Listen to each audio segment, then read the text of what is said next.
Greetings. Welcome to the second quarter 2025 earnings conference call for Equifax. At this time, all participants are in listen-only mode. A question-and-answer session will follow the formal presentation. If anyone today should require operator assistance during the conference, please press star zero from your telephone keypad. Please note this conference is being recorded. I'll now turn the conference over to Trevor Burns, Senior Vice President, Head of Corporate Investor Relations. Thank you. You may now begin. Thanks, and good morning. Welcome to today's conference call. I'm Trevor Burns. With me today are Mark Begor, Chief Executive Officer, and John Gamble, Chief Financial Officer. Today's call is being recorded, and an archive of the recording will be available later today in the IR Calendar section of the News and Events tab at our Investor Relations website. During the call, we will be making reference to certain materials that can also be found in the Presentation section of the News and Events tab at our IR website. Also, we'll be making certain forward-looking statements, including third quarter and full year 2025 guidance, as well as our long-term financial framework, to help you understand Equifax and its business environment.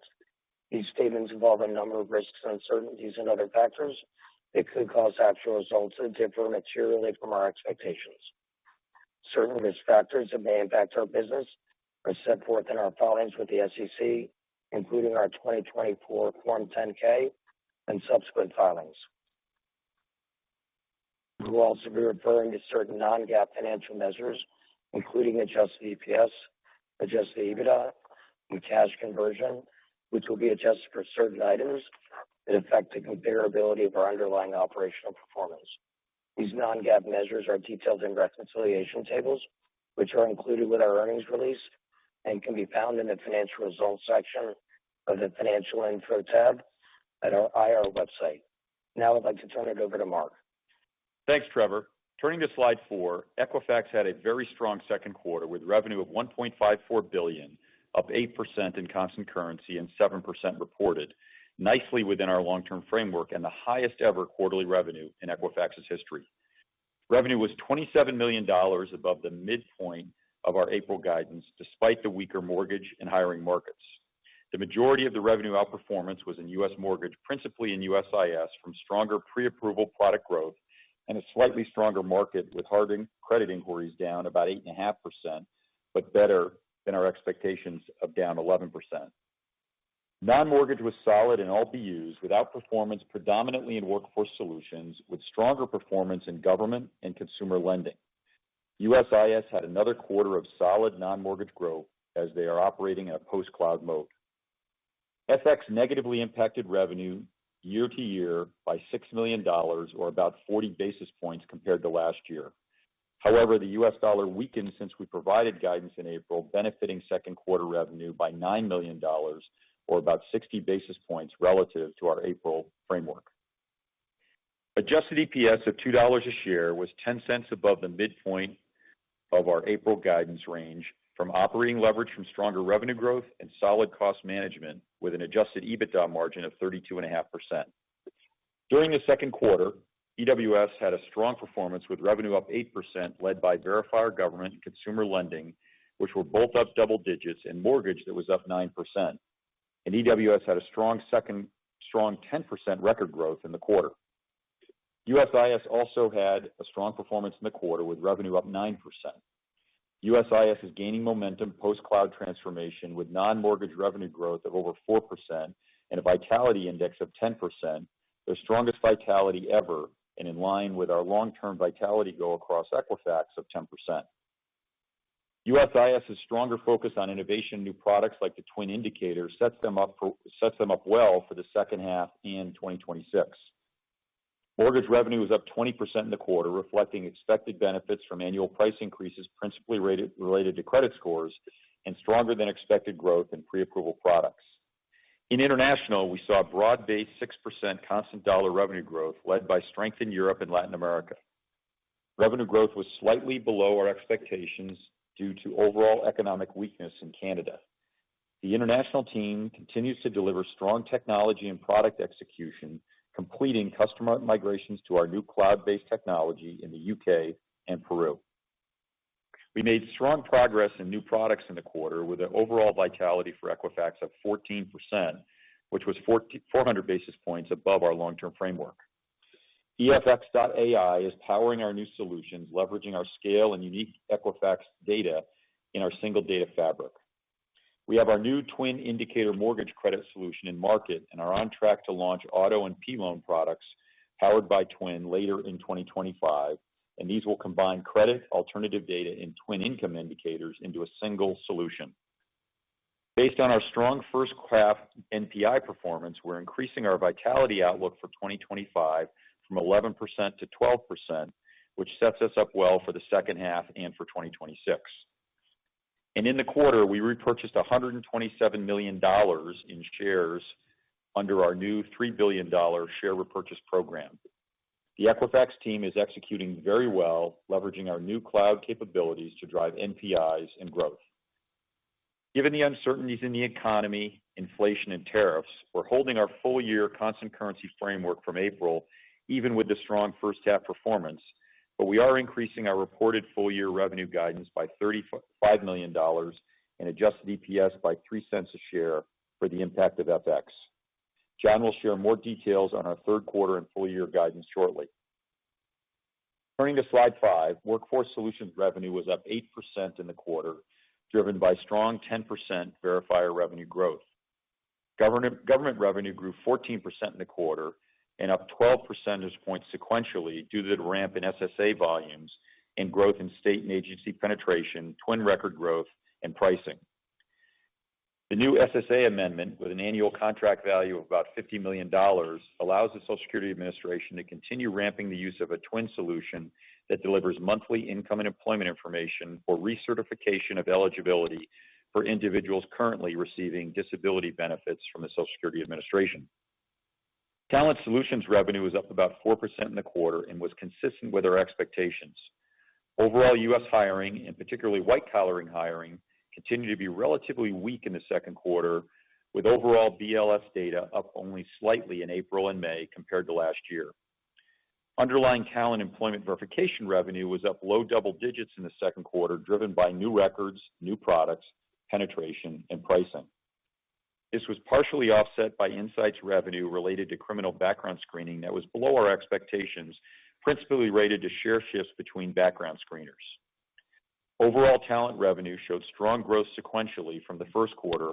However, we have seen hiring transactions slow over the past month from economic uncertainty impacting both Talent Solutions and our employer onboarding businesses. Mortgage revenue was up a strong 9% in the quarter, despite the continued weakness in mortgage volumes. EWS mortgage revenue continues to benefit from record growth and pricing.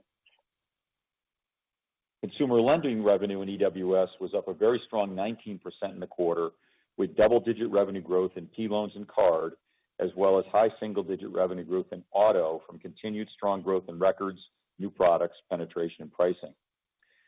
P-loans saw particularly strong growth from increases in large customer volumes. Employer services revenue was down 2% in the quarter, consistent with our expectations, with I-9 and onboarding revenue still negatively impacted by the weaker hiring market. Workforce Solutions adjusted EBITDA margins of 53.3% were up 50 basis points compared to last year. Margins were better than our expectations, driven by both higher than expected revenue growth and solid cost management. Turning to slide 5, we continue to engage in Washington around the new administration's focus on the estimated $160 billion of improper social service and tax payments, which is a positive macro for EWS. A couple of weeks ago, the president signed the new OBBBA legislation that provides adding community engagement or work requirements for certain Medicaid recipients, and in SNAP tying federal funding to error rates and enforcing work requirements. These changes are all positives for our EWS government business. We're continuing to ramp up our engagement in Washington in order to support new federal government programs, including the IRS Earned Income Tax Credit, the Do Not Pay Portal, unemployment insurance, and the Department of Education. We expect these new programs to be potential positive growth for Equifax in the future. We also continue to have opportunities to expand TWIN utilization at the state agency level as states implement stronger verification requirements aligned with these new government requirements.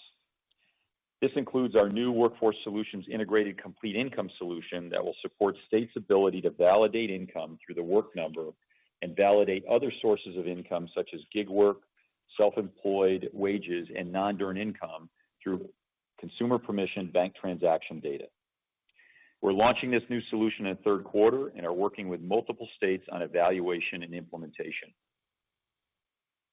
While we have significant opportunities for the medium and long-term government revenue growth in supporting federal and state programs, the pace and extent of changes in federal program structure and funding from the prior administration is resulting in some continued near-term volatility as agencies at the state level manage these funding changes on their operations. As a result, we expect our government revenue growth in the second half to be consistent with the first half. We are working closely with our state customers as they operationalize the 2024 funding changes and remain confident in our medium and long-term EWS government revenue growth framework at above the EWS long-term revenue growth framework of 13 to 15% as we grow into the large $5 billion government TAM. Turning to slide 7, TWIN record additions were strong again in the second quarter, with active records up about 18 million or 10% over last year to 198 million, and total records were up 10% to 767 million records. Underlying those 18 million active record additions, EWS added about 1.3 million contributing companies in the past 12 months to 4.6 million companies contributing to TWIN, an outstanding performance by the team, which would not have been possible without the Equifax Cloud. We've also added 4 new partnerships this year, which is on top of the 10 added in the second half of last year, and expect those new agreements to contribute to record growth in the second half of 2025. At our Investor Day a few weeks ago, we shared a metric we've been using internally for several years, current records, which is defined as the number of people in TWIN that have been paid within the last 35 days. This metric more closely aligns with how we monetize TWIN records. EWS ended the quarter with 113 million current records, which was up 9%. Our 100 million current SSNs, which was up 8%, are a great indicator of the long runway for TWIN growth to 250 million income-producing Americans. Turning to slide 8, USIS had a very strong quarter with revenue up 9% and much better than our expectations, principally led by mortgage revenue. Non-mortgage revenue was up over 4% in the quarter and also slightly above or slightly better than our expectations. Mortgage revenue in the quarter was up a very strong 20%, principally from third-party vendor pricing and stronger pre-approval revenue, and despite the about 8.5% decline in USIS hard mortgage inquiries. USIS is gaining share in pre-qual and pre-approval products, which we expect to accelerate in the second half as we roll out our new mortgage credit file with the TWIN indicator.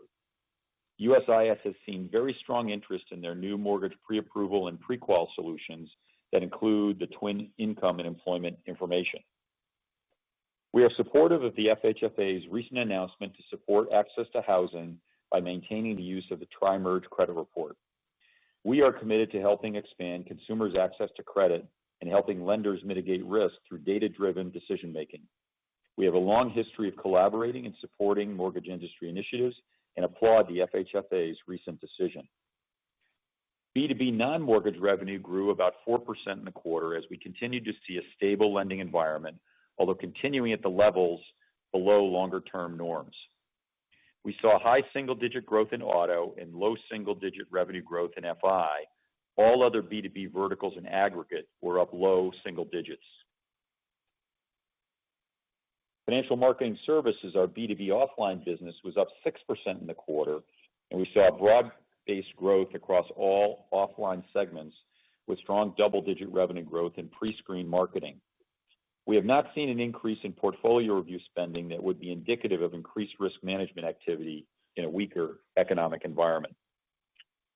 Consumer Solutions revenue remained strong at 8%. USIS adjusted EBITDA margins at 35% were consistent with our expectation and up about 180 basis points compared to last year. We're seeing the benefits of cost savings from our cloud migration, which we completed in the second half of last year, as well as operating leverage from revenue growth in the quarter. The acceleration in USIS NPI vitality to 10% and in line with our long-term goal is a clear indication of the benefits of our new cloud infrastructure and the team's ability in USIS to fully focus on leveraging our technology and product advantages to better serve our customers and drive growth through innovation and new products. Turning to slide 9, international revenue was up 6% in constant currency and broad-based revenue growth across all regions. Strong 11% Latin American revenue growth was led by very strong growth in Argentina and Brazil. The Boa Vista business is performing very well, up 8% in the first half versus last year as we bring new Equifax platforms like Ignite, Interconnect, and the Equifax Data Fabric to Boa Vista and engage our Brazilian customers with new models and scores built using EFX.AI. Europe growth rates improved nicely in the quarter at up 6%, and Asia Pacific performed well at up 4%. Canada's growth of 1% continues to be impacted by weaker economic conditions. International adjusted EBIT margins of 26.4% were up about 80 basis points versus last year from revenue growth and cost improvements from our cloud migrations. Turning to slide 10, in the second quarter, we delivered a vitality index of 14% with over 100 new products launched in the first half, led by double-digit vitality in all business units, led by Workforce Solutions vitality at 18%. As mentioned earlier, based on our strong NPI performance in the first half, we're increasing our vitality outlook for 2025 by 100 basis points to 12%, which is 200 basis points above our 10% long-term goal and double our pre-cloud vitality index. We're energized by our post-cloud completion momentum in innovation and new products. One of the cornerstones of our NPI program is developing multi-data solutions using our EFX Cloud, EFX.AI, and scale proprietary data assets. These only Equifax solutions provide greater value for our customers and will deliver revenue growth for Equifax. The ability to deliver information to our customers from the work number alongside a credit report provides value only Equifax can deliver. Our new mortgage pre-qual credit file solution with a twin indicator differentiates our credit file with incremental data, including work status, employer name, and potentially some levels of historic income. This unique solution will help lenders optimize their marketing processes and deliver more certainty around how they can automate consumer loan underwriting.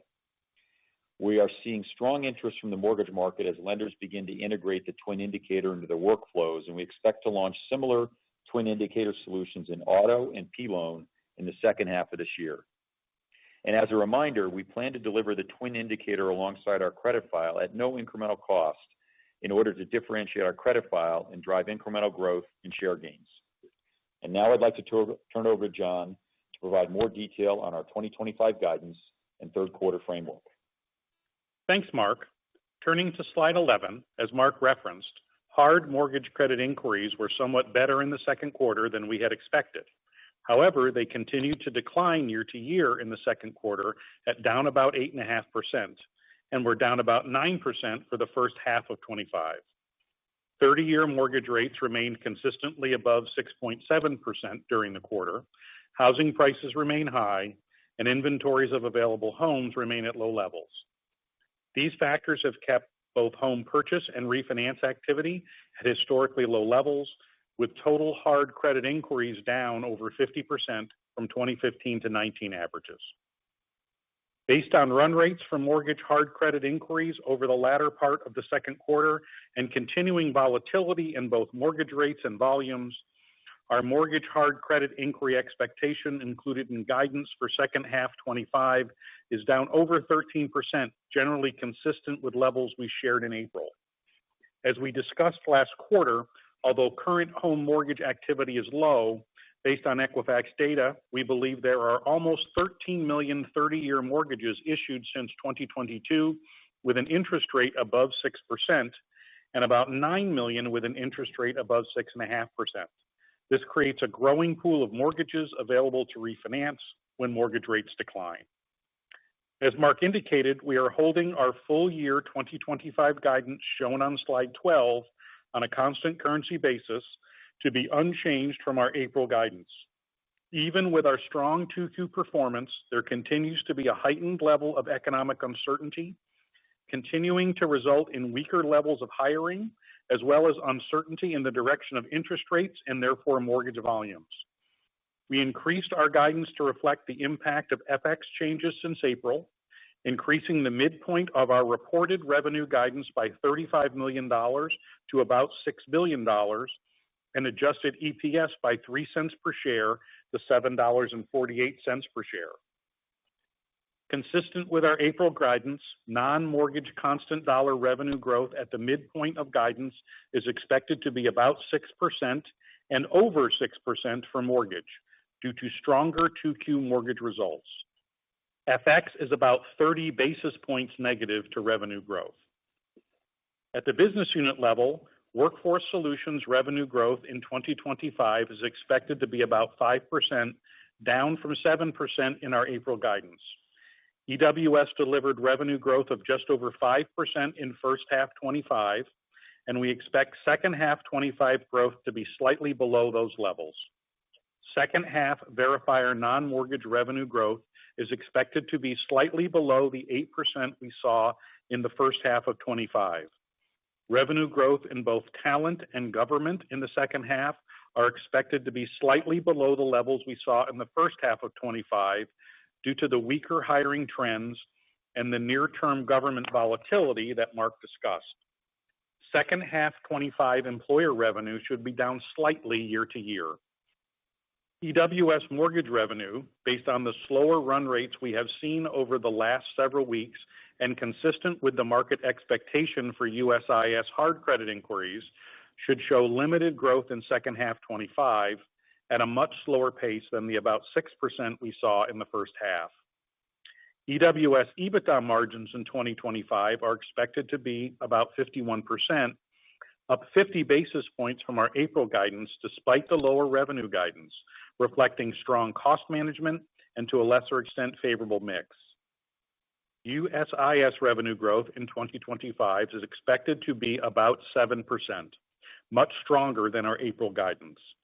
We expect mortgage revenue to grow about 13%, up from our April guidance as the stronger performance in pre-approval solutions we saw in the first half of 25 continues through the second half of 25, and fiscal year 25 benefits from the better levels of hard inquiries we saw in the first half.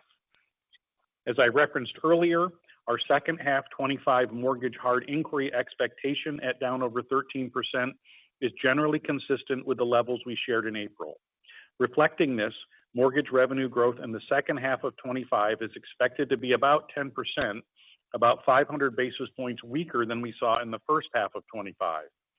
Non-mortgage revenue is expected to grow over 4.5%, up about 50 basis points from our April guidance, with the second half growth slightly lower than the first half, given uncertainty around the economy and interest rates.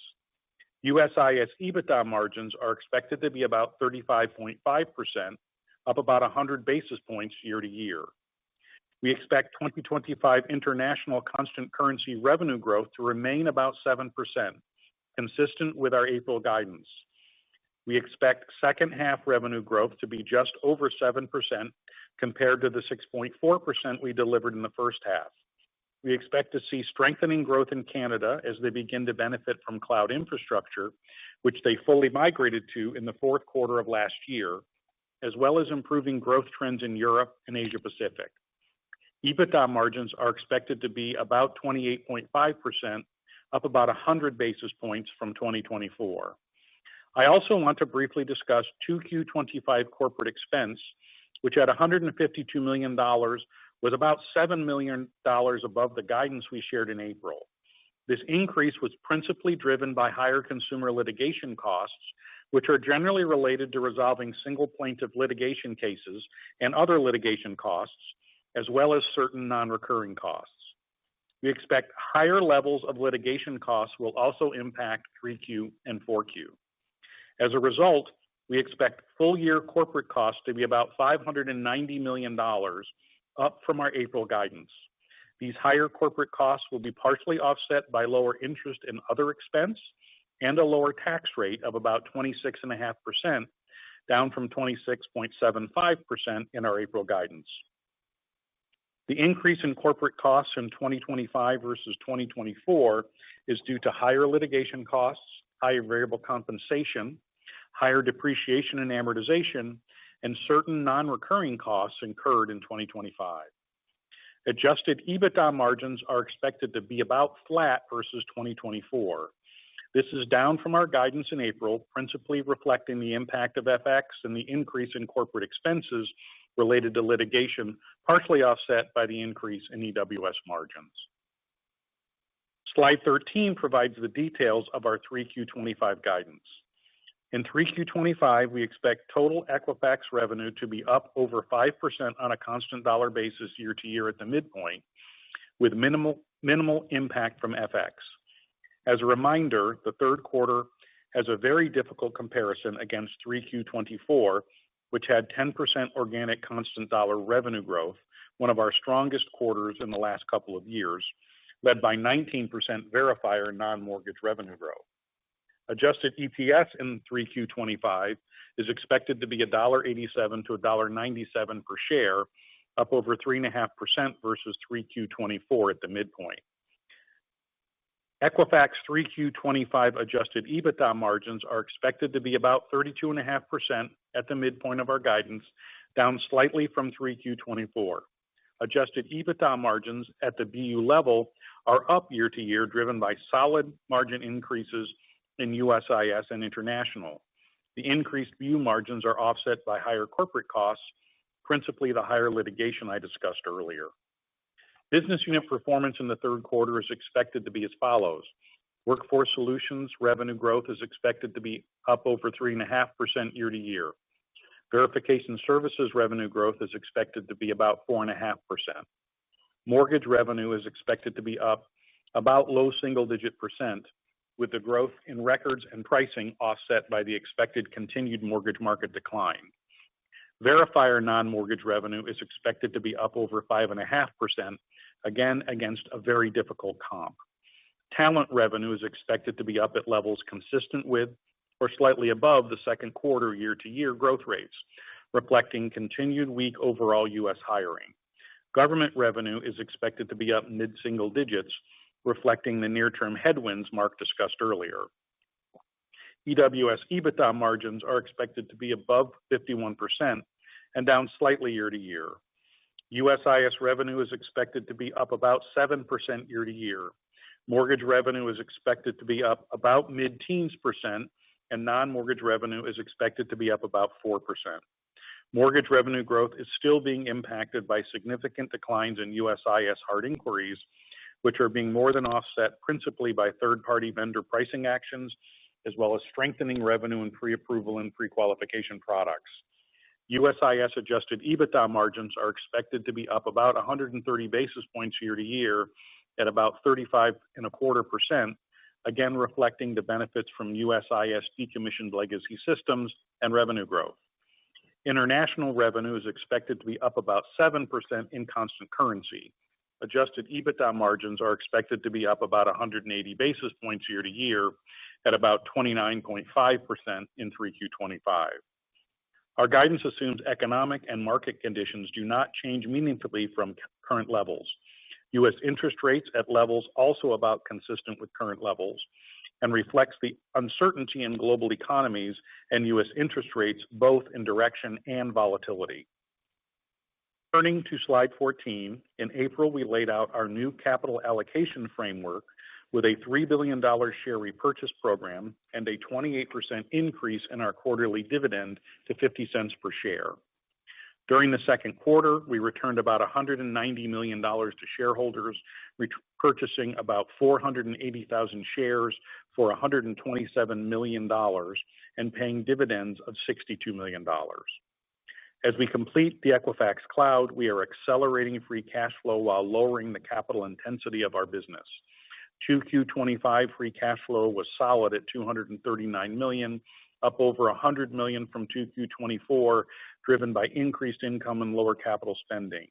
We expect to generate over $900 million of free cash flow in 2025 with a cash conversion of over 95%, which aligns with our long-term framework. We are energized to be entering this new phase of Equifax as we return cash to shareholders. Now I'd like to turn it back over to Mark. Thanks, John. Turning to slide 15, at our June Investor Day a few weeks ago, we reconfirmed our 7 to 10% long-term organic growth framework and provided a 2030 Equifax financial scenario that included a base case where the mortgage market grows about 2 to 3% annually, in line with long-term GDP growth, with U.S. mortgage pricing growing at mid-single digits. As we discussed at our Investor Day, this is not guidance, but a scenario showing how Equifax can deliver our long-term financial framework without a recovery in the U.S. mortgage market and without outsized pricing increases in mortgage scores. This scenario reflects organic revenue growth at an 8.5% CAGR, with revenue growing to about $9.6 billion in 2030, EBITDA margins exceeding 35%, and adjusted EPS of about $15 per share. In this scenario, Equifax would return about $2.5 billion to shareholders in 2030. Adjusting this scenario to reflect the mortgage market recovering to 2015 to 19 average volume levels by 2030, as measured by hard credit inquiries at current pricing, records, and penetration, 2030 revenue would grow to about $10.8 billion, or an 11% CAGR with an adjusted EPS of about $19 a share, and Equifax would return an incremental $1 billion, or $3.5 billion to shareholders in 2030. To clarify, the 2030 mortgage market recovery scenario assumes current mortgage pricing, products, share, and records with no growth from 2025 levels, which is clearly a conservative assumption. As we have shared consistently, we are investing at the right levels in Equifax, and any mortgage market recovery will drop through to margin and EPS growth for return to shareholders via dividend growth and increased buybacks. We believe Equifax can deliver our long-term financial framework without a mortgage market recovery, with significant potential upside when that mortgage market recovery improves. Wrapping up on slide 16, we had a strong first half financial performance with organic constant dollar revenue growth of 7%, led by strong 8% EWS verifier and 8% USIS revenue growth, despite the weaker mortgage and hiring markets. Both first and second quarters were above our expectations and guidance, reflecting the resilience of the new Equifax business model, even in a declining mortgage market and uncertain economy. As we've outlined, we felt it was prudent to hold guidance in the second half, even with our strong first half performance, given the high uncertainty from tariffs on inflation, rates, and economic growth. Our strong free cash flow generation and the strength of our balance sheet positions us well to return cash to shareholders. In the second quarter, we returned about $190 million to shareholders through share repurchases and increased dividend, and we expect to continue to repurchase shares in the second half of the year. We're entering the next chapter of the new Equifax with our cloud transformation substantially behind us as we pivot our entire team to leveraging the Equifax cloud for innovation, new products, and growth. We're using our new cloud capabilities, Single Data Fabric, EFX.AI, and Ignite, our analytics platform to develop new credit solutions, leveraging our scale and unique data assets. We're accelerating multi-data asset solutions, including those that combine traditional credit, alternative credit assets, and twin income and employment indicators in verticals like mortgage, auto, and P-loan that only Equifax can deliver that will drive share gains and growth. I'm energized by our strong first half performance, but even more energized about the next chapter of the new Equifax. This is an exciting time to be at the new Equifax. And with that, operator, let me open it up for questions. Thank you. We'll now be conducting a question and answer session. We ask you please limit yourself to one question and one follow-up. To ask a question at this time, you may press star one from your telephone keypad, and a confirmation tone will indicate your line is in the question queue. You may press star two if you'd like to remove your question from the queue. For participants using speaker equipment, it may be necessary to pick up your handset before pressing the star keys. Thank you. And our first question is from the line of Jeff Miller with Baird. Please proceed with your questions. Yeah, thank you. Can you give some more perspective on the twin state agency headwinds? Is this more headwinds tied to the programs that are impacted by the federal government data expense subsidization changes, or is it something else? And just any reason why now, mid-calendar year, there's incremental headwinds? Yeah, Jeff, that is the challenge that we're still feeling from the changes the Biden administration made in 2024 around some of the data reimbursements. We've talked about that probably now for 3 or 4 quarters. And it's a little bit dynamic as the states are dealing. We're dealing with states that have kind of contract timing that happen throughout the year, and some states are able to sort through it with their budgets and funding it on their own. Others, it's just taking longer to get that sorted out.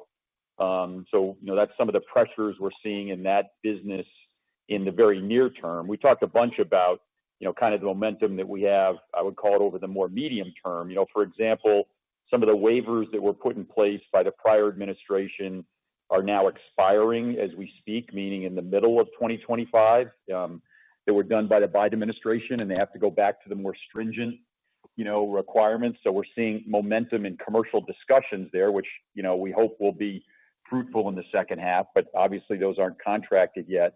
And then the other thing that obviously is a positive as we think about later in the year, but more in 2026.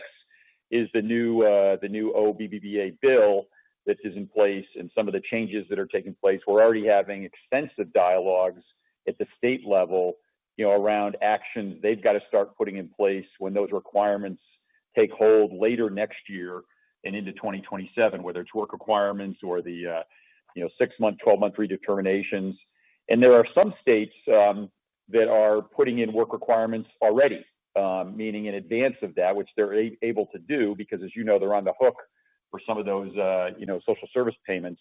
So we're seeing some increased activity there. But the impact in the second half, for sure, is around, still absorbing the changes that took place in the prior administration around cost sharing and just working through state budgets, which are very complicated. Okay. And then on what are the new mortgage pre-qual products that are already driving strength or share in the quarter? I ask because it sounds like the twin indicator product is still pretty early ramping. And then any other call outs that's leading to the step up in USIS vitality? Thank you. Yeah. So, we've been in the marketplace with the twin indicator now for, call it 6 months of discussions. We've got it embedded with some of the aggregators, so it's available. The discussions are super positive on it. There isn't a single mortgage originator that isn't interested in the solution. I think that's helping us commercially. Until they can adopt that new solution, it's just helping us commercially win some share in that pre-qual, pre-approval stage. Where customers might be doing a 1B or a 2B pull instead of a 3B. Because of our innovation and our kind of close relationships now, because we're talking about the new solution with the twin indicator. And as a reminder, we're also adding NC Plus attributes, telco, cell phone utility telco attributes to our mortgage credit file. And I think that's just helping us, from a share perspective. As you point out, we really expect the twin indicator to, take hold as we get into the second half in 2026. You have to change the process flow inside of a mortgage originator in order to absorb it. But, just as a reminder, and as I said earlier on the call, our intention is to offer that twin indicator as a differentiator for our mortgage credit file in order to drive, more value in the Equifax credit file with that twin indicator to drive, share gains. I mean, we're not going to charge a higher price for it. We want to use it to differentiate in that, kind of pre-application stage when there is many originators that are doing 1 or 2B pulls. And generally on NPI and USIS, I think we're just seeing more traction on multi-data solutions, right? They're being more effective at delivering more multi-data solutions. It's occurring in commercial, it's occurring in our consumer businesses, and they're also seeing more traction on helping customers use Ignite around marketing and advanced marketing solutions and analytics. So I think generally what we have been talking about for a long time, where we can deliver more data more quickly through standard pipes, is occurring, and the team is seeing growth. Okay, thank you. The next question is from the line of Andrew Steinerman with J.P. Morgan. Please proceed with your questions. Hi. Two questions. First one is just what is mortgage revenues as a percentage of total revenues in the second quarter just reported? And then looking at the beginning of this third quarter that we're in right now for USIS, what are you seeing in terms of non-mortgage lender and consumer credit activity? So to the first question, it's 22% flat.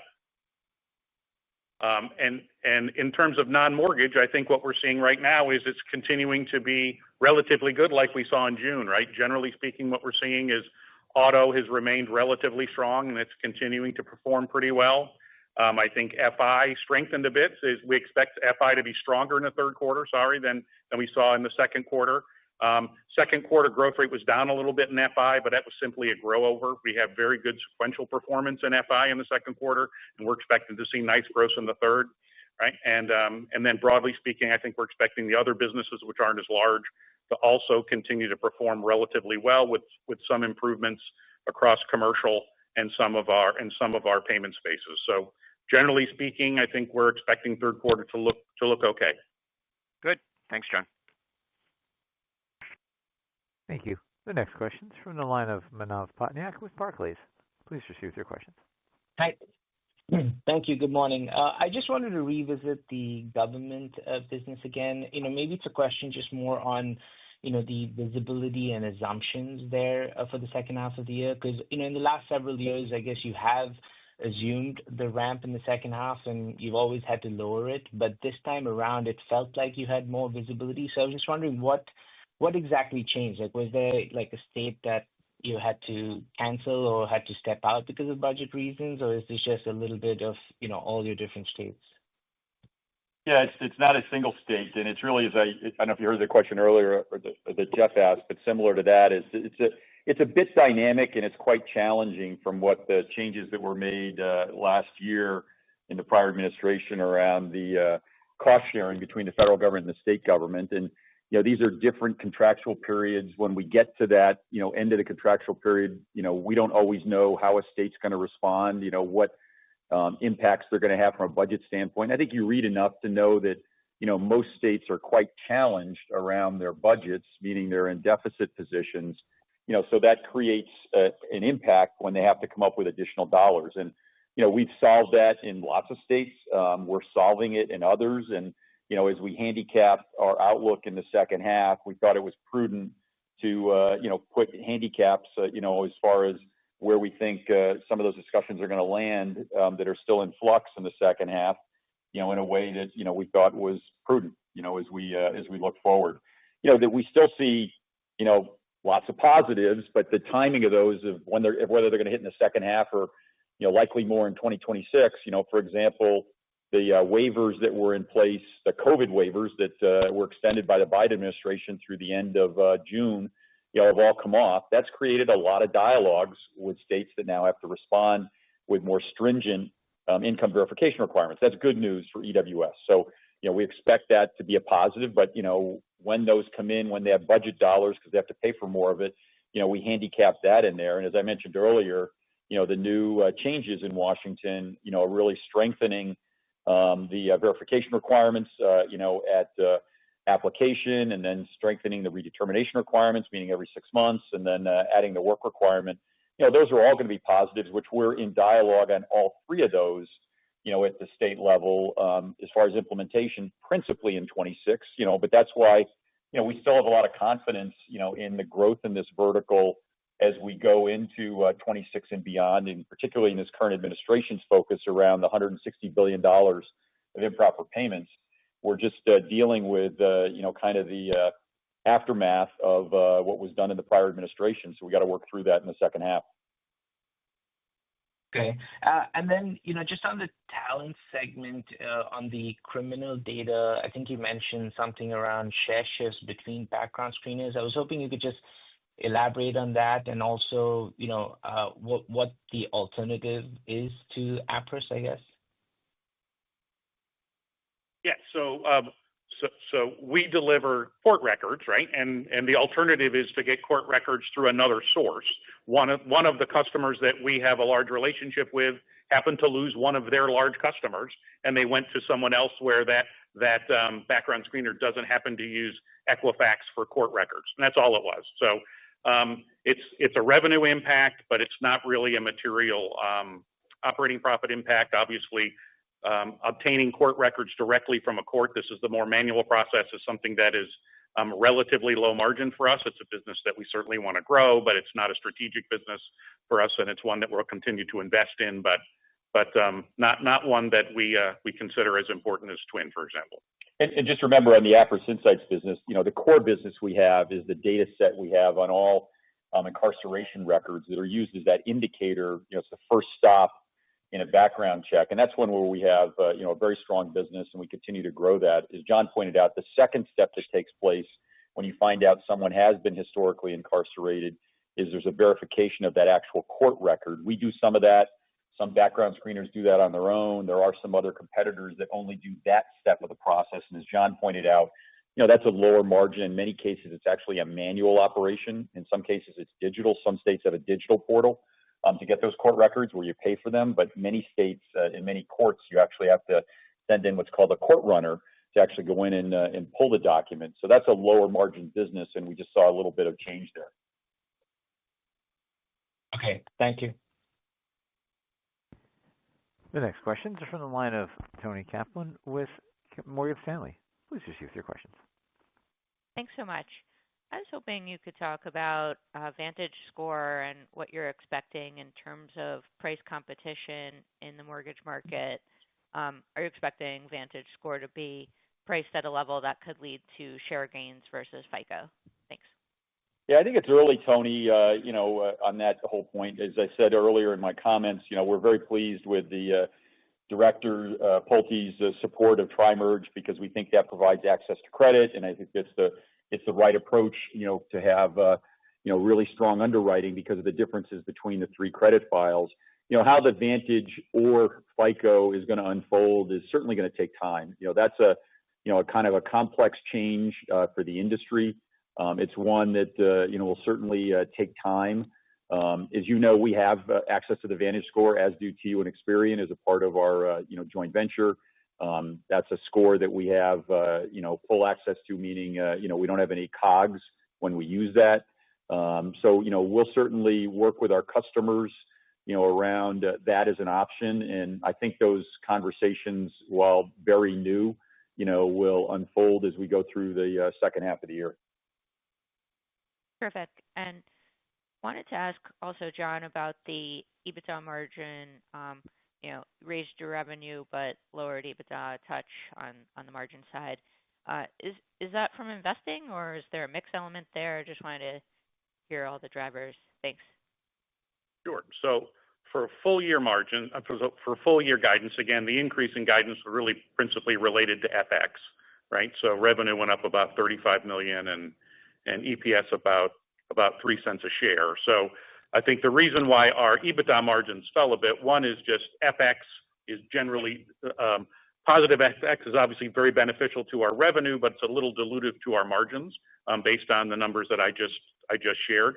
And then also we're seeing some higher corporate expenses, and it's specifically related to those litigation costs, and then also some one-time costs related to some employee exits that occurred in the second quarter. So those two items are driving the EBITDA margin down for the year. But BU margins are actually performing nicely. We're seeing very nice growth in USIS and the international margins in the second half. And as we talked about in the second quarter, we saw very good performance in EWS margins, and they remain nicely over 50%. So it's the reduction in our EBITDA margin in full year guidance is really specifically related to those corporate cost increases related to litigation and one-time actions, and then also FX. Very clear. Thank you. The next questions are from the line of Faiza Alwy with Deutsche Bank. Please proceed with your questions. Yes. Hi. Thank you. John, just to follow up on those litigation costs, can you give us a bit more color on what's going on there and if this is something that might continue into 2026? Yeah, so it's effectively two significant portions. Some of it is just general litigation cost related to outstanding lawsuits that we're dealing with, some of which are public, and they're generally disclosed in our financial filings. The other is the volume that we're seeing of small claims from individuals that come into Equifax and quite honestly come into all three bureaus. And what we're seeing is just a higher volume of those, we believe, across the industry. So there's a cost to obviously settling or resolving those cases, and we're seeing that cost has gone up in 2025 relative to 2024, actually more than we expected. And that's a cost probably that we're going to work to try to manage effectively, but that's a cost that probably is going to remain high for a little bit of time. Some of the costs related to some of the larger cases that I referenced, those costs we may be able to mitigate as we go forward. But in terms of some of the costs related to the small claims and the smaller consumer cases, those will probably see elevated levels certainly through the second half, as we mentioned in our prepared remarks. All right, understood. And then wanted to follow up on the talent business. You mentioned slightly weaker talent market. So I'm curious if you could give us a bit more color on, some of the trends, like when did things start getting worse? And it sounds like you're not assuming an improvement there. So maybe just a finer point on how much of the lowered guidance on talent is related to the criminal data that you talked about versus the market, and also if that is what is driving the lower guide on employer services broadly. Yeah, we've definitely seen, through our customers being the background screeners, continued, corporate confidence, nervousness. Companies we see, are still being cautious around what's going to happen with the tariffs, what's going to happen with inflation, what's going to happen with the economy. So are being cautious around new hires, and that's not new. That's really been in place, for the last, 6+ months. And, we saw maybe a slight weakening, I think, in June, as far as, new hire activity, perhaps when, there was a renewed discussion around tariffs, as we got into kind of the middle of June.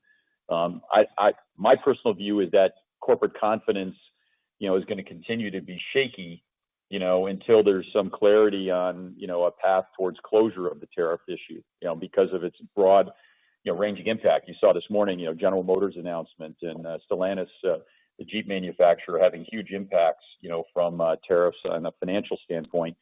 Companies like that, I'm sure have very tight hiring, in place, when they're having those kind of hits from raw material costs and so on. So I think until that's sorted out, we expect to see, certainly in the second half, that's reflected in our guide, a continued, kind of softer hiring environment. There's still a lot of job changes take place. That's just the reality of the U.S., kind of workforce economy. But there's just, a dampening of that, has an impact on our rev. Great, thank you. The next questions are from the line of Ashish Sabadra with RBC Capital Markets. Please proceed with your questions. Thanks for taking my question. I have a two-part question on the USIS non-mortgage. One was on autos. We've seen some pretty strong growth there in the first half. Some of it is FICO pricing, but we were wondering if you have also seen any pull forward there, or have you seen any slowdown on the auto front? And then the second part is just around the offline business. Again, we've seen some good momentum there in the first half. What's driving it, and how do we think about the B2B offline going forward in the second half? Thanks. Now, autos performed nicely in both the first quarter and the second quarter, and it's continuing to perform relatively nicely. Yes, some of it's pricing, but overall we think we're performing relatively well, and we're happy with how autos performed in the first half, and we expect to see relatively good performance going forward. You've also seen offline, or our batch businesses, performed relatively well as well. We've seen good performance really across pre-screen and across marketing businesses. We've seen a little bit of also benefit across some of the header data we sell into companies that provide fraud and other types of services as well. So those businesses have been relatively good. We haven't seen a substantial increase in account reviews, which would generally be an indication that you're starting to go into a weakening economy, or at least that our customers believe they are, because they're ramping up account reviews. We've seen some growth there, but not really material. So overall, quite honestly, this is also an area where we're seeing some of the benefits from NPI. Some of the newer solutions that are being launched are benefiting this line item in our P&L and our marketing business. So we're seeing some benefit there as well, and that we would expect to continue. That's very helpful, color. Thank you. Our next questions are from the line of Owen Lau with Oppenheimer. Please receive their questions. Hi, good morning. Thank you for taking my question. So going back to VantageScore, Mark, I understand that it may be too early to talk about the pricing, but what's the goal for VantageScore longer term? I mean, if you have an opportunity to make a push, would you push for higher market shares? Thanks. Yeah, this is not new. We have Vantage is, I don't know, 20 plus years old, maybe it's 30. It's been around for a long time. And, we, Equifax, have been taking that to market along with Equifax scores, to help support our customers. And we've been working to grow that, and we'll continue to do that, not only in mortgage, but, in all verticals. That's a part of our approach to market. It's very clear that in some places, is a tough sell. That has to be a catalyst, in order to create that kind of change, from traditionally the vast majority of the industry uses the FICO score for the reasons of longevity and the depth of that score, from its history. But we're always in the marketplace trying to support our customers, with solutions that help them. But I just think it takes time to displace something that's embedded as deeply as the FICO score is. Got it. That's helpful. And then maybe quickly on consumer lending, it was pretty strong, up 19% year over year in the second quarter, up from 11% last quarter. And P-loan was very strong. Could you please give us more details on that strength and also the sustainability? Thanks a lot. Yeah, I think you're referring to EWS, consumer lending, and we were pleased with some of the penetration, new products, and new customers that we're adding there. That's just really taking advantage of that income and employment data, principally in personal loans, where there's a verification done of both credit, as well as income and employment because of the larger ticket nature of that, meaning they're $10,000, $20,000, $30,000 unsecured loans. So there's more additional underwriting there. That's really been, the driver, which we're pleased with. This is an area where record growth is really, really helpful, right? As Yep. we continue to build out the record base, then more and more customers in consumer lending want to use the work number. Thanks a lot. Our next question is from the line of Andrew Nicholas with William Blair. Please proceed with your questions. Hi, good morning. Thanks for taking my questions. First one was just on the international business broadly. In the U.S., you kind of characterized the consumer credit backdrop as stable but subdued relative to historical trends. I'm just curious, in your major international markets, would you describe kind of the status quo there as similar, or where would it be maybe running above or below averages compared to maybe what you would expect over a full cycle? Yeah, broadly, it's quite similar. As we see stronger growth in Latin America just because the dynamics of that consumer base. There's just a lot of unbanked consumers in all Latin American countries, including Brazil, moving into the bank sector. So that's why, we expect Latin America, and it's been performing that way, to be at the, higher end of that 7 to 9 range for international. Canada's clearly been impacted by the tariff discussions in 2025.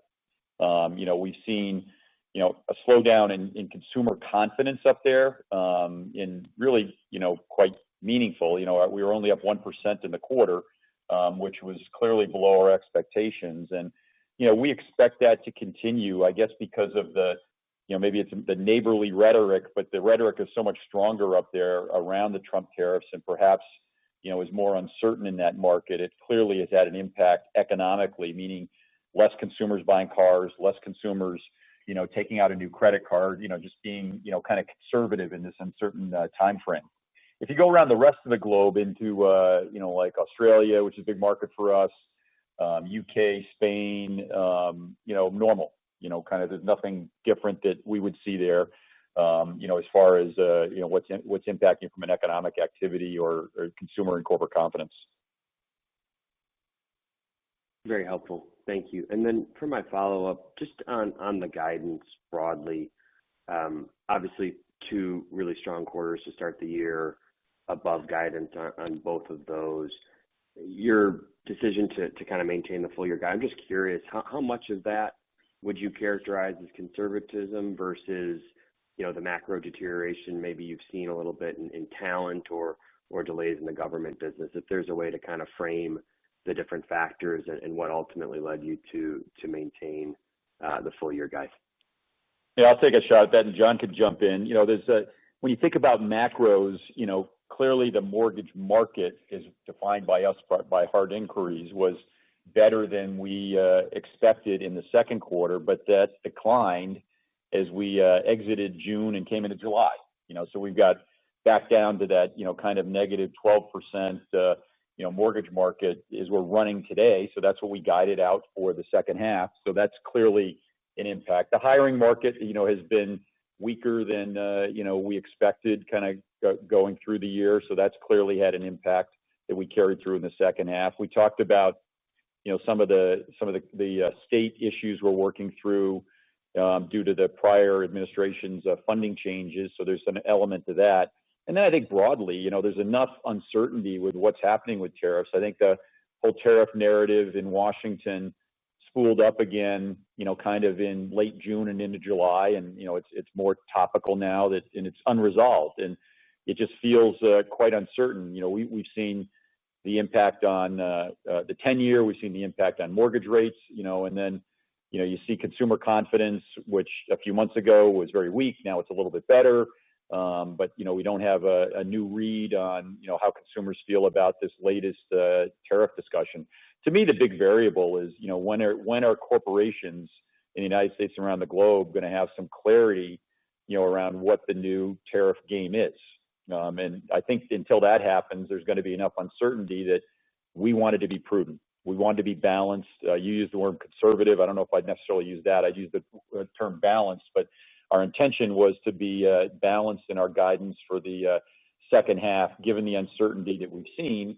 We're super pleased with our first and second quarter performance, and you should be too. I think you are.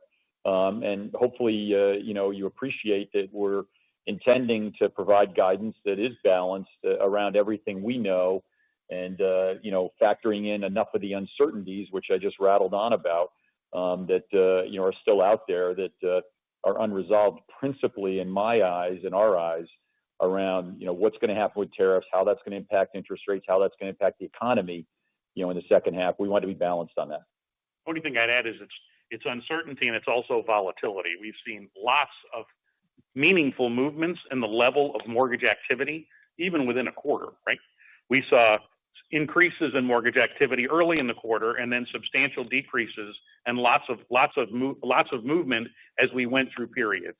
And so certainly direction is uncertain and it's also very volatile. So your ability to put a band around it becomes more difficult. So that's really why we decided to be what we believe is prudent, but probably also conservative in terms of the way we got it.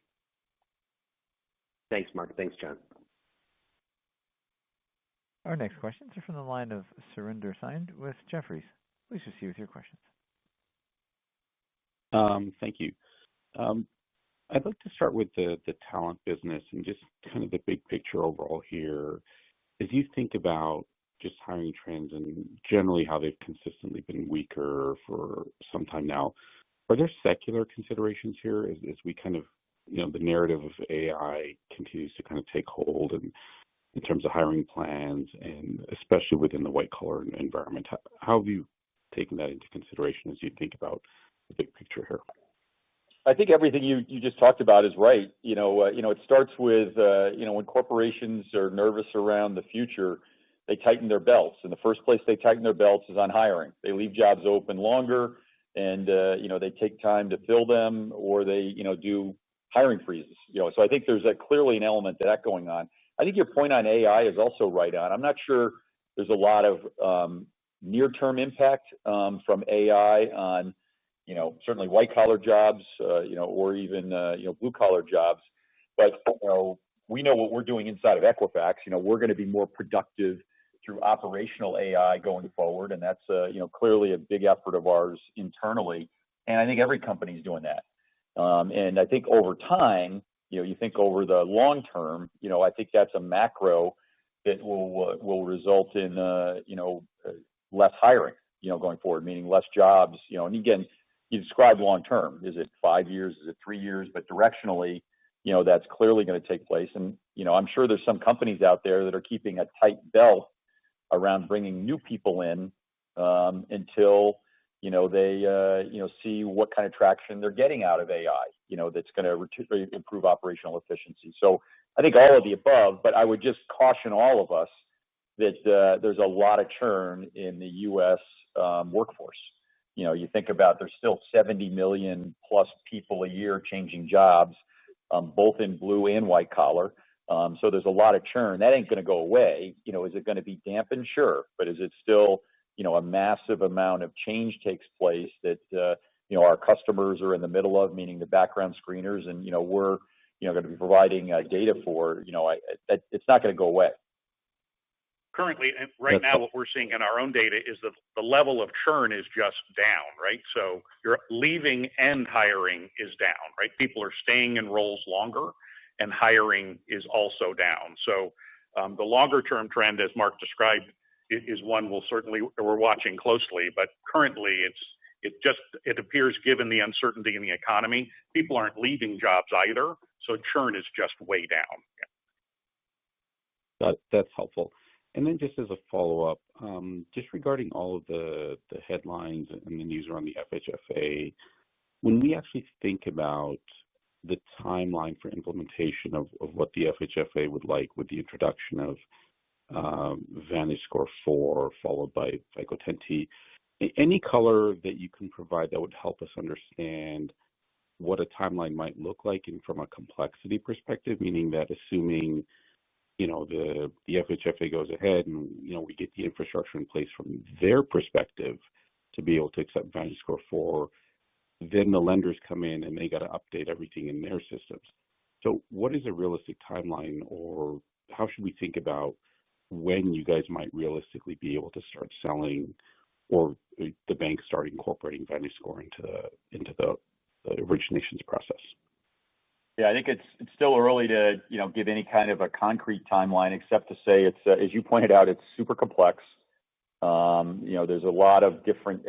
Most mortgage originators have their own platforms, the large ones, and then there's just all kinds of technology work that would have to go into that process in order to put it in place. So, I think it's safe to say it's very complex. It's safe to say that it's going to take time. I wouldn't think about anything in the second half of this year like meaningful change, that we're going to be able to see or you're going to be able to see. It's one that clearly will take time to implement. And then, obviously the originators are going to have choice, based on, what the director is put in place, and, there's lots of originators that may decide that, they want to stay with what they've been using for 30 years, so I think that's something that the industry will have to sort through, and it'll be driven by, the individual originators and how they think about risk profile, how they think about change, the investments they want to make in their process flows and their technology. But it's clearly going to take time. Thank you. Our next questions come from the line of Kevin McVeigh with UBS. Please proceed with your questions. Great. Can you give us a sense, has the mortgage pricing been fully seasoned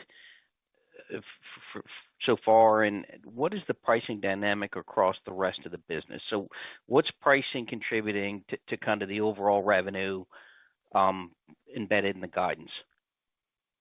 Yeah, so pricing broadly for Equifax, goes in place on a calendar basis, broadly on a 1/1, both mortgage and non-mortgage, and generally around the globe. So, using your word seasoned, it's, what we have in our guide is pricing that we put in place early this year, in our different products, in all the different business units.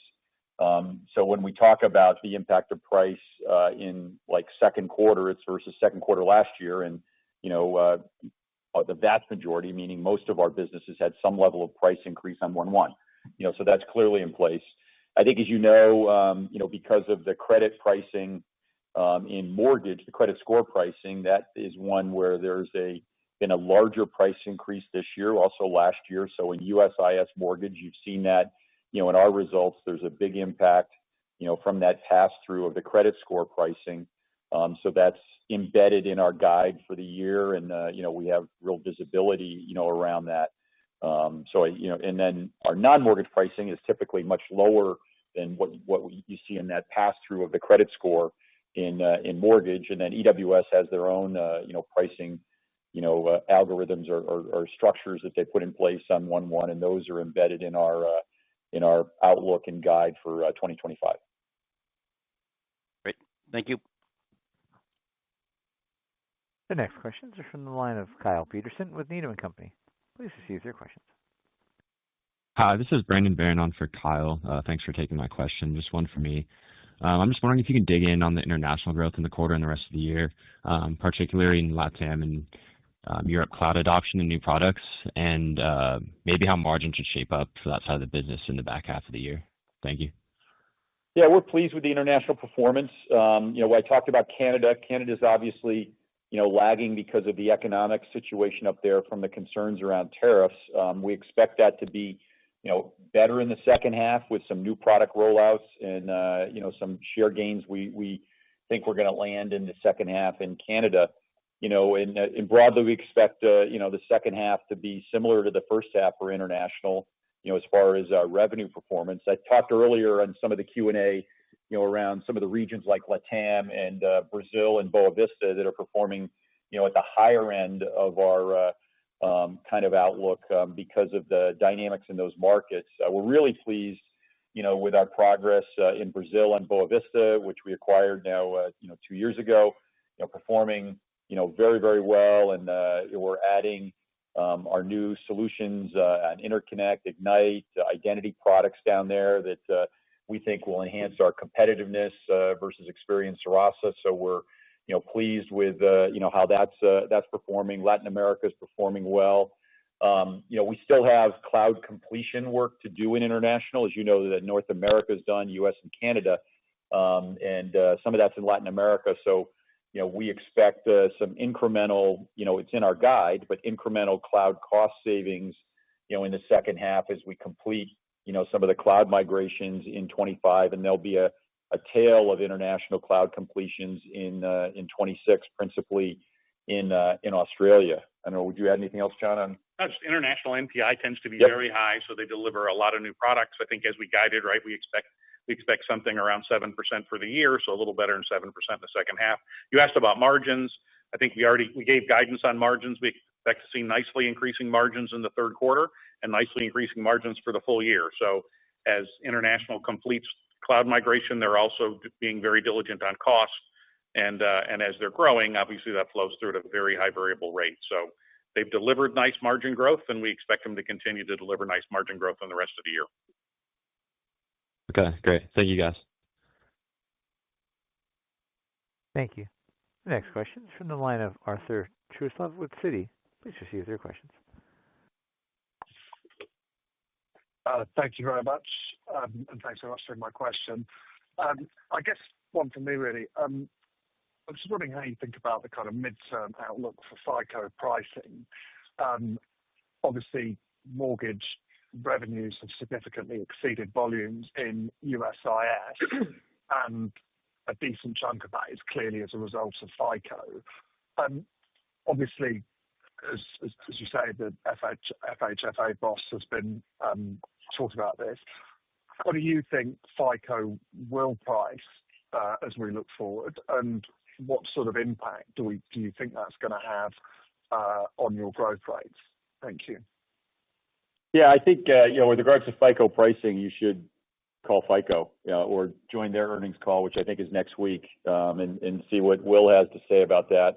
I'm sure he's got a point of view, and we don't have visibility to that. Generally, we'll get inputs from them on what they're thinking about for the next calendar year as we get into later in the year, typically September, October, November, somewhere in that time frame.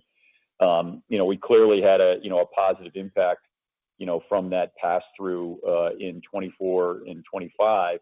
If you were a part of our investor day and you saw I put in the slide we used in Investor Day where we provided a kind of a scenario for 2030, where we showed Equifax growing well within our long-term growth framework, 8% between now and 2030, without any mortgage market growth or with very modest mortgage pricing increases in it.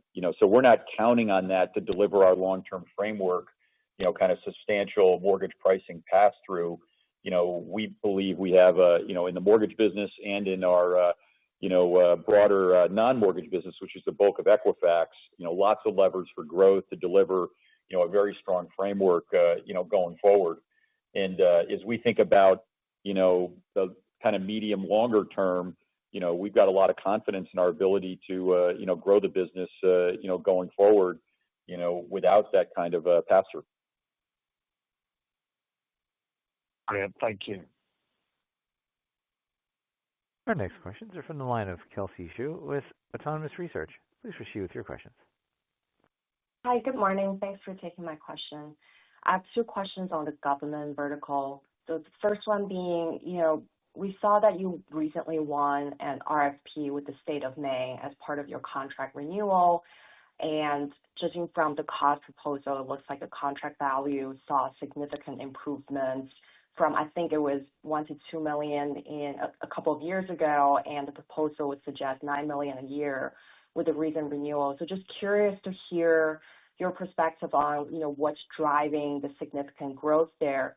We did see one of the main attributes that they asked for is hours worked. So maybe you can just talk about, the traction you're gaining with state Medicaid programs after the One Big Beautiful Bill has been passed.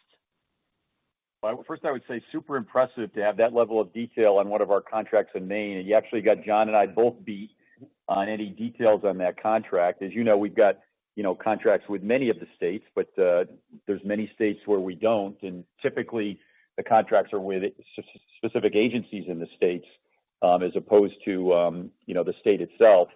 So we'll have to follow up with you with some details on that. But I suspect, it's an example of, a state using more of our services for their social service delivery, because of the accuracy and speed and productivity that it delivers to them. So, we'll follow up with you on that one.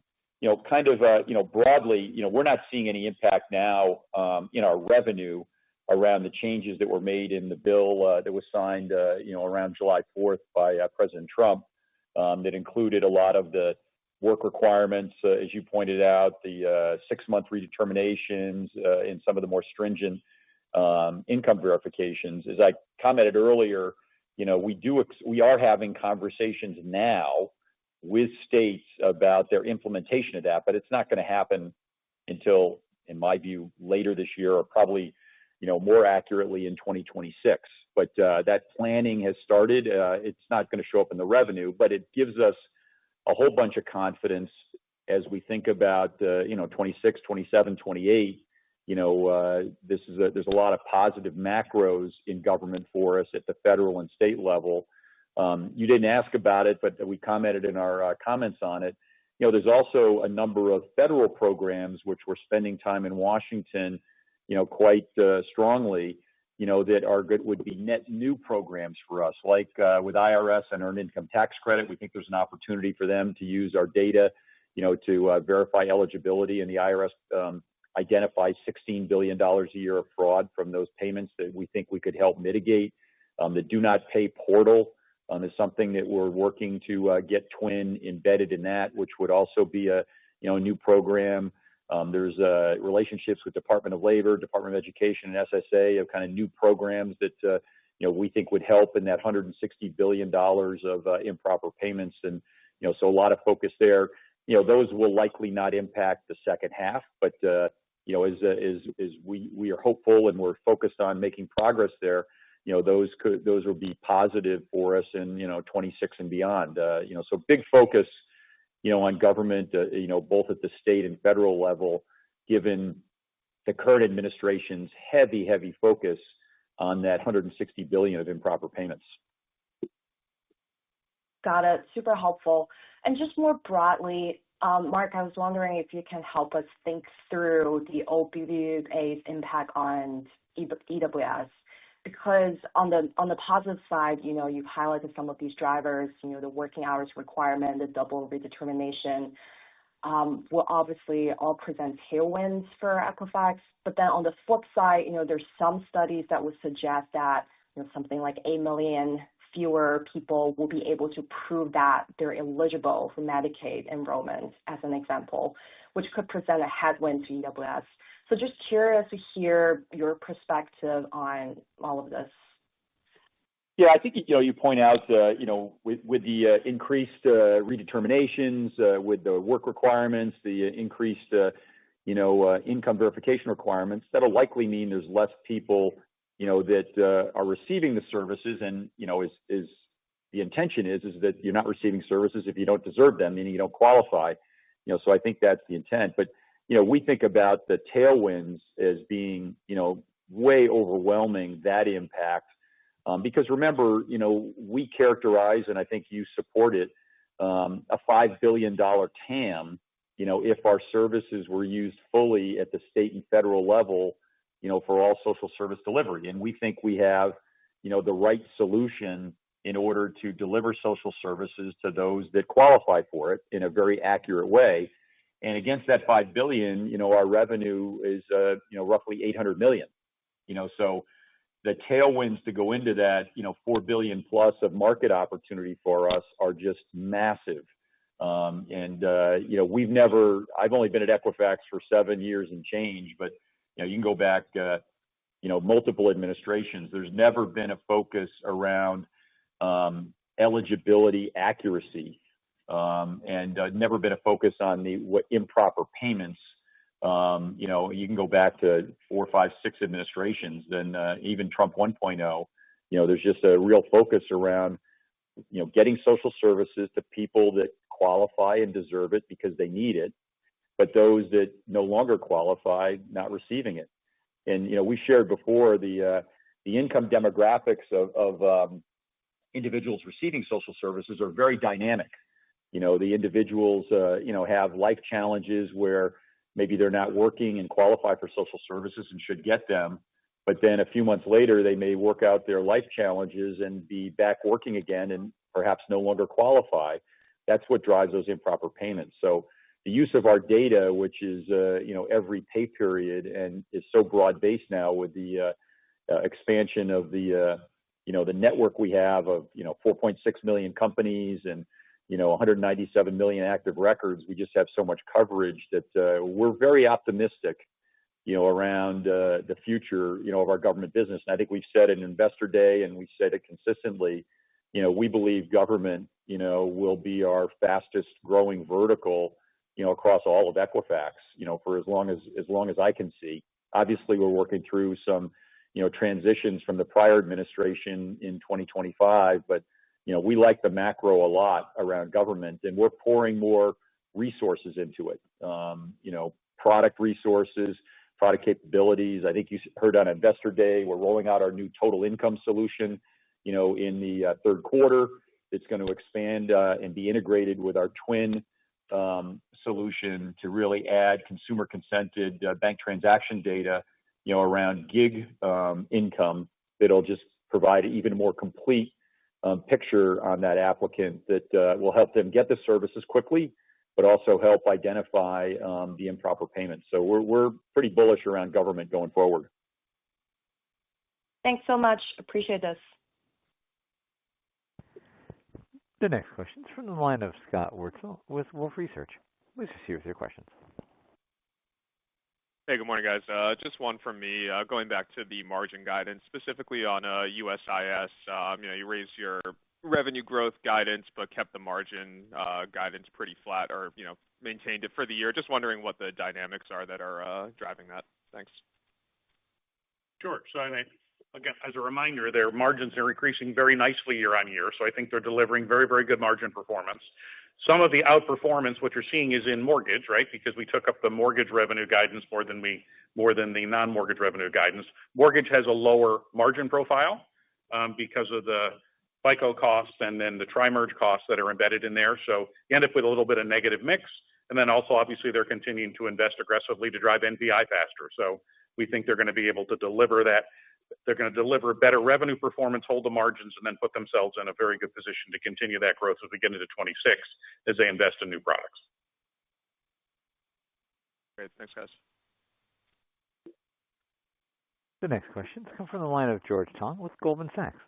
Please proceed with your questions. Hi, thanks. Good morning. Given the variability in state-level funding, are you considering any alternative pricing strategies to reduce revenue volatility in the EWS government segment? Yeah, it's actually a good question. I don't know if I would answer it the way you asked it, but yeah, we're working to be super flexible, George, around helping states navigate this current period of, as you describe it, budget challenges. And I think we talked on the April call about where we're offering some subscription type solutions for a time frame to help them bridge to their next budget calendar year. As you might imagine, we want to support our customers. We want to be flexible around helping them navigate this, I guess, call it a 2025 window, where the funding requirements change by the prior administration. And we've had a lot of success with that. But governments and state governments are complex. They have lots of budget challenges. As I said earlier in the call, most states are operating at deficit positions, meaning they're spending more than they're taking in, and that creates challenges when there's a new requirement for funds in order to continue a program like income verification for social services. But we've had a bunch of success, and we expect that to continue. And for sure, we're being super flexible around product, structure of contract, in order to help our customers, through this period. Very helpful. Thank you. The next questions are coming from the line of Ryan Griffin with BMO Capital Markets. Please proceed with your questions. Hey, thanks so much. You previously called out deepening penetration and broadening the solution set with the background screeners at your recent Investor Day. I know it's early now, but any updates worth sharing or client feedback, and how does that mesh out with the price you take there as you look ahead? Thank you. Yeah, I think we continue to, Mark just talked about the way we're structuring contracts in government. We're doing something very similar in talent, right? We're putting contracts in place that provide them with access to all of our products, right? Where we can drive revenue growth, and we can help them drive higher usage of our products and more efficient usage of our products, which actually can improve their cost structure. So we're doing this across multiple large customers and talent. It's something we expect to continue to expand. As you said, it's only been about a month, so I can't tell you there's been a lot of progress in the last 30 days, but I'd say directionally, that's something that we're moving forward with, and we've actually had some success already with some very large customers. So we feel good about that direction and the broadening product base that we have in talent. Great, thank you. Our next questions come from the line of Matt O'Neill with FT Partners. Please proceed with your questions. Good morning. Thanks for squeezing me in. Most of my questions are asked and answered, but I thought I would ask one. Recently, there's been some headlines and announcement that JP Morgan would be rolling out fees for API data pulls. I was curious if this would impact Equifax directly in the extent to which other banks were to follow suit. Is that something that would sort of become a potentially larger dynamic to think about for you guys? Thank you. No, we don't expect that to be an impact on the kind of data we get from financial institutions, for sure. Great, thanks. The next questions are from the line of Simon Clinch with Rothschild & Company Redburn. Please proceed with your questions. Hi, thanks for taking my question. Maybe I could go back just the question previously about the challenges you're facing at the state level, budgetary level, the headwinds that we're facing on the government side. What exactly are those states doing with their verifications? What data are they ending up using? Are they just electing to do lower volumes? How is that actually mapping out? And then how do we think about, in the context of the OBBB bill and the potential doubling of verifications, how do the budgetary constraints today manifest in that kind of environment as well? Yeah, so on the first side, it varies by state on what they're doing. In some cases, they're relaxing income requirements.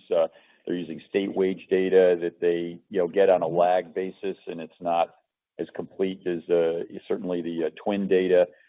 In all cases, they want to go back to using the twin data because of the speed of execution of the process, the productivity it delivers, as well as the accuracy from improper payment. And then with the federal government, putting more stringent income requirements on the states, they really have to have, more accurate, processes, which twin delivers. So, that's good, something we're going to work through. And states just are complex, more complex probably than companies, around, how rigid their budgets are from their calendar year, process. And, some of them have September calendar years, some of them have January calendar years, so there's, varying elements there. And, we're working through it, but it's, complex. And we think we will navigate through it. When you think about the future, obviously, when there's more stringent requirements from the federal level, they're going to have to put in their budgets in the future, whether it's in the 26 budget or 27 budget, the kind of expenditures in order to deliver, that level of verification that's going to be required, whether it's going from 12 months to 6-month redeterminations, whether it's the more stringent upfront income requirements, whether it's the addition, of work requirements. That's the dialogues we're having now about our solutions to help support that. And then, working with them in order to, get this into their number one, budget plans, but number two for the future, but also into their, workflow plans, because they're going to have to change their processes. Whether it's 6 months versus 12 months, adding a work requirement is super complex because I think, as it includes not only, employment, but it also includes some volunteer work or other elements that can be used as evidence of your attempt to, have activity when you're receiving social services. So it's going to require, a bunch of work. But, when we think about the macro for Equifax with the $5 billion TAM, we think that's good news for us. And that's why we're putting so much effort into, the supporting, our customers as they navigate through these changes. That's really useful. Thanks, Mark. And just does this bill, do you consider the new policies as expanding that $5 billion TAM opportunity? Yeah, it's a great question, and it certainly does. And we haven't updated the $5 billion TAM. The way we think about it, $5 billion is a big number. It's a ton of opportunity. It's one of the biggest TAMs we have versus our 800 million. But it's one, obviously that only went in place a few weeks ago. It's a great reminder that we should take a fresh look at the 5 billion, around the impact that's going to have on us, and we'll do that. But look at it. You think about 800 million versus 5 billion, 4 billion plus of potential growth. There's plenty of growth for us, in the government sector, which is why we're energized about it, and that's why we're continuing to put more resources into it. Great. Thanks very much. Thank you. Our final question is from the line of Craig Huber with Huber Research Partners. Please proceed with your questions. Great, thank you. You may have touched on this as I missed part of the call earlier, but can you just give us your outlook for credit cards in your auto business for the second half of the year, and maybe also just touch on the volume levels that you're seeing in those two areas now, say pre-COVID? How do they stack up versus history? Yeah, so we didn't give specific volume levels. What we did indicate was auto had been very strong through the first half of the year, and our expectation was we'd continue to see good auto performance as we move through the rest of this year, and that's what we'd seen even later in the as we move through the second quarter. And we didn't give credit cards specifically, but our FI business in general, right? We had nice performance in the first quarter. It was a little weaker year on year in the second quarter. I think that was mostly related to just a grow over. Second quarter of last year was very, very strong. Sequentially, we saw nice growth in our FI business first to second quarter, and we expect to see good performance in FI in the back half of the year. Okay, great. Thank you. Thank you. At this time, this concludes our question and answer session. I'll now turn the floor back over to Trevor Burns for closing comments. Thanks for your time today. And if you have any follow-up questions, you can reach out to myself or Molly. Thank you. Thank you. This will conclude today's conference. You may now disconnect your lines at this time. Thank you for your participation and have a wonderful day.